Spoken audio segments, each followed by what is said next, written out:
Dear Klaus, your annual global risk report makes for a stunning and sobering read. For the global business community, the top concern for the next 2 years is not conflict or climate. It is disinformation and misinformation, followed closely by polarization within our societies. These risks are serious because they limit our ability to tackle the big global challenges we are facing. Changes in our climate and our geopolitical climate, shifts in our demography and in our technology, spiraling regional conflicts and intensified geopolitical competition and their impacts on supply chains. The sobering reality is that we are once again competing more intensely across countries than we have in several decades. And this makes the theme of this year's Davos meeting even more relevant: rebuilding trust. This is not a time for conflicts or polarization. This is a time to build trust. This is a time to drive global collaboration more than ever before. This requires immediate and structural responses to match the size of the global challenges. I believe it can be done, and I believe that Europe can and must take the lead in shaping that global response. The starting point for that is to look deeper at the Global Risk Report to map out a way forward. Many of the solutions lie not only in countries working together, but crucially on businesses and governments, business and democracies working together. It has never been more important for the public and private sector to create new connective tissue, because none of these challenges respects borders. They each require collaboration to manage risks and to forge a path forward. And this is what I want to talk today about. While governments hold many of the levers to deal with the great challenges of our time, business have the innovation, the technology, the talents to deliver the solutions we need, to fight threats like climate change or industrial-scale disinformation. Europe is uniquely placed to show how this can work. Because our democracies and our businesses have interests that align, creating prosperity, wealth, and security for people, creating a stable environment to unlock innovation and investment, and creating equal opportunity and freedom. And this is more important than ever as we start 2024, the biggest electoral year in history. Democracies across the world will head to the polls, and half of the global population will be affected. This includes over 450 million people in the European Union, a union of 27 democracies, where all of us have the right to speak our mind, to be ourselves, even if we are different from the majority. In a democracy, it is the people, with their choices and behaviors, who pick winners and losers in the economic arena. Companies are free to compete. Change makers are free to innovate. Merit determines economic success. And our rules are built to ensure this, to protect intellectual property, to protect the safety of industrial data, to protect the savings of people and companies. And Europe stands up for global trade based on fair and open markets. Of course, like in all democracies, our freedom comes with risks. There will always be those who try to exploit our openness, both from inside and out. There will always be attempts to push us off track, for example, with disinformation and misinformation. And nowhere has there been more of that than on the issue of Ukraine. So let me provide you with some real information. Russia is failing on strategic goals. It is first and foremost a military failure. We haven't forgotten that when Russia invaded Ukraine, many feared that Kyiv would fall in just a few days and the rest of the country within weeks. This did not happen. Instead, Russia has lost roughly half of its military capabilities. Ukraine has driven Russia out of half of the territories it had captured. Ukraine has pushed back Russia's Black Sea fleet and reopened a maritime corridor to deliver the grain to the world. And Ukraine has retained its freedom and its independence. Russia's failure is also economic. Sanctions have decoupled its economy from modern technology and innovation. Russia is now dependent on China. And finally, Russia's failure is also diplomatic.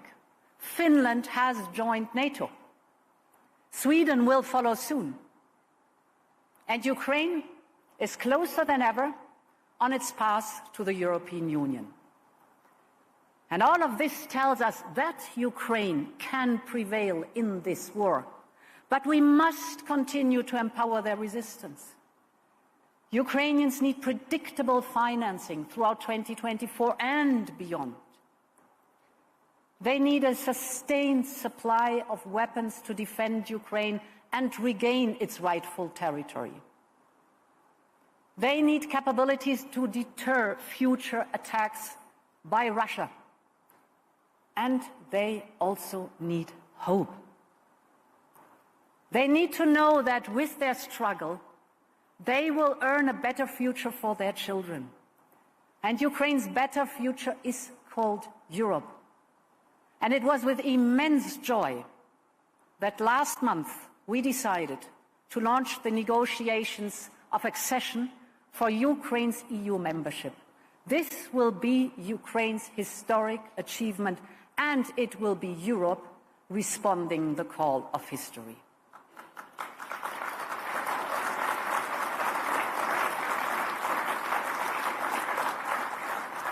Ladies and gentlemen, we all know that Russia's invasion has also had an impact on the cost of living and the cost of doing business here in Europe.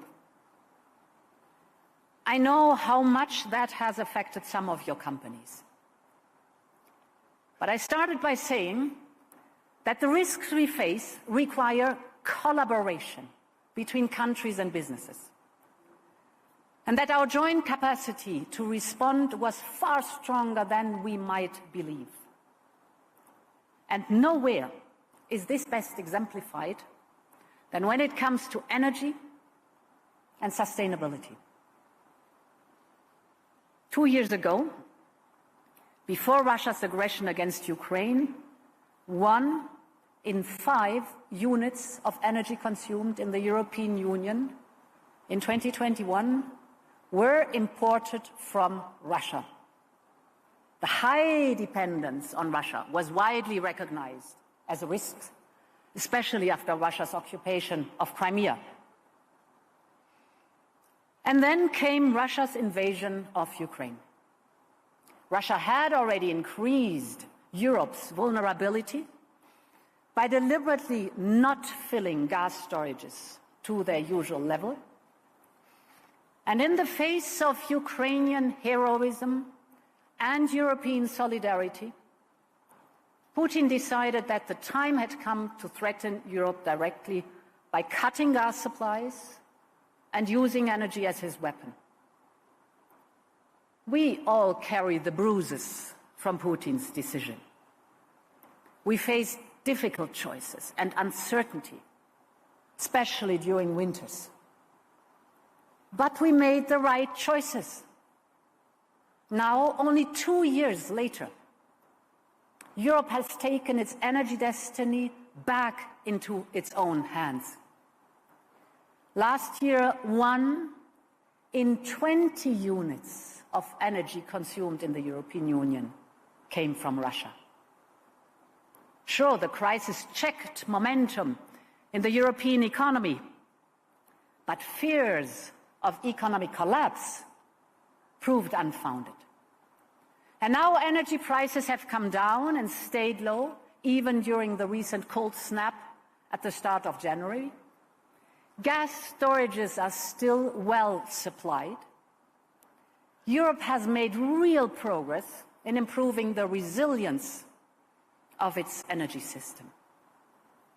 How was this possible? Because we acted in collaboration. Because we had well-functioning and open markets and good friends around the world that stepped up and stepped in alternative supplies. Because we had a single market that allowed us to redirect flows of energies to where it was needed. But most of all, because we doubled down on clean energy transitions, investing in the clean, efficient, and renewable technologies of the future. European industries and companies have been central to this. Latest numbers from the International Energy Agency show that growth in renewable energy capacity hit another record in the European Union in 2023. And the European Union improved the efficiency of its energy. The best energy is the one that is not used, by almost 5%. And in this way, we turned Putin's challenge into a major new opportunity. Last year, for the first time, the European Union produced more electricity from sun and wind than from gas.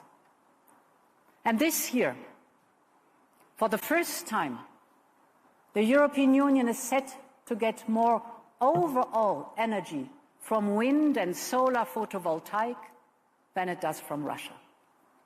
That is good news. But amid the reasons for optimism, let us not forget a key lesson from the crisis. Over-reliance on one company, one country, one trade route comes with risks. And that is why the European Green Deal puts such strong emphasis on not just reducing emissions, but also on a strong, competitive European presence in the new clean energy economy. And this includes Europe's leadership in clean energy technology, development and innovation.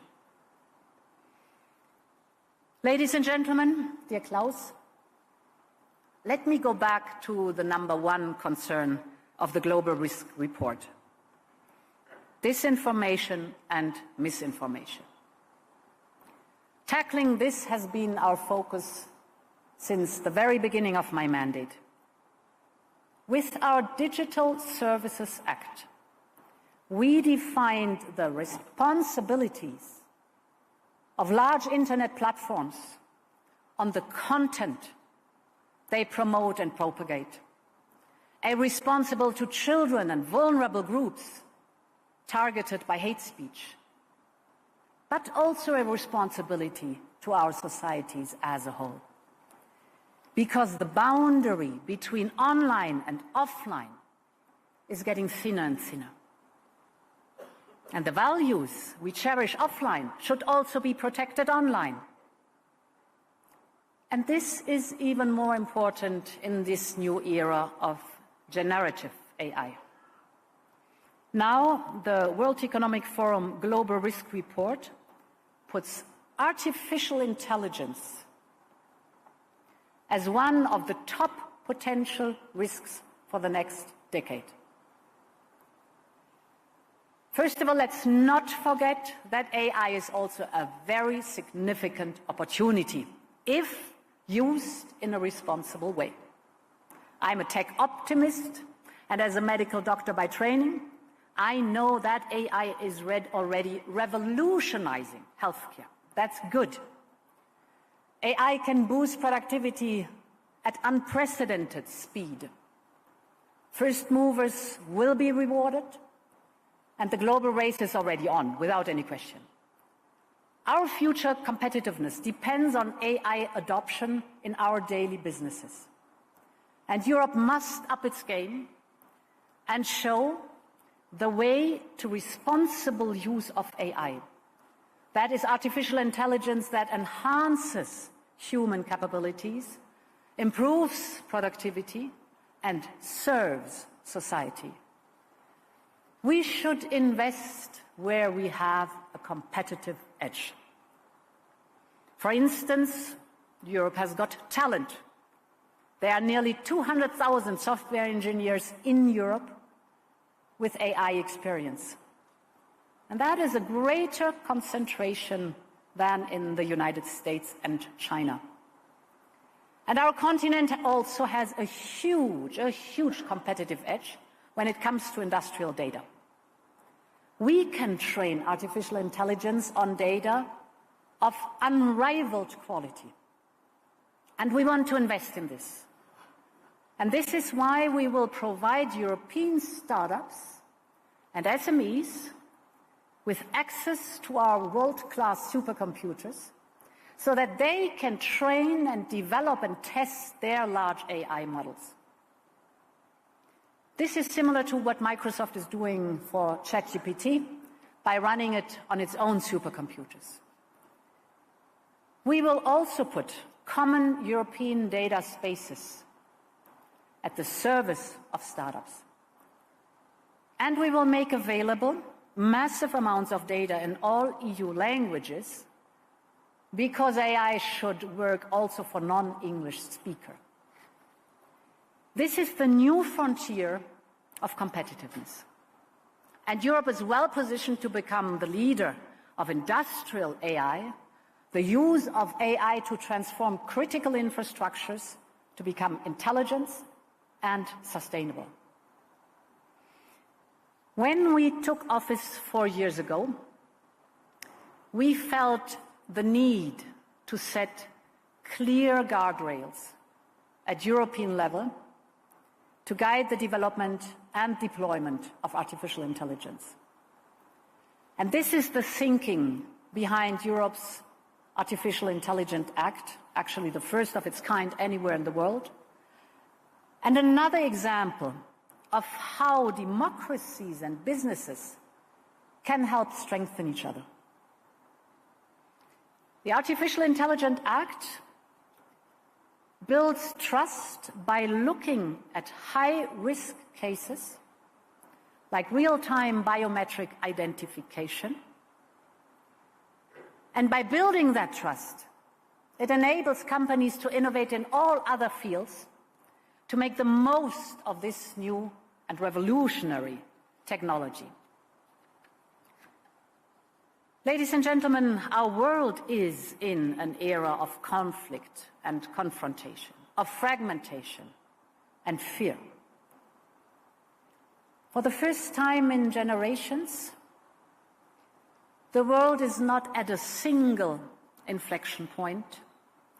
It is at multiple inflection points, with risks overlapping and compounding each other.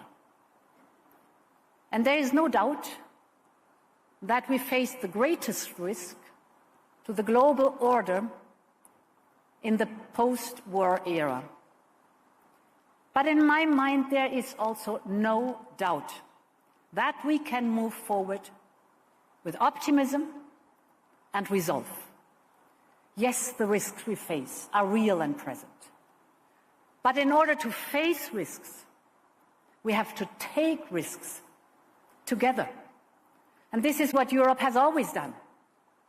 The European Union is at its best when we are bold, as we've seen only in the last few years, on the European Green Deal, on Next Generation EU, on supporting Ukraine, or on facing up to the pandemic. The next years will require us to think in the same way. And I believe the common power of our democracies and our businesses and industry will be at the heart of this. Our companies thrive on freedom to innovate and to invest and to compete. But freedom in businesses relies on the freedom of our political systems. And this is why I believe strengthening our democracy and protecting it from the risks and interference it faces is our common and enduring duty. We need to build trust more than ever, and Europe is prepared to play a key role. Thank you very much.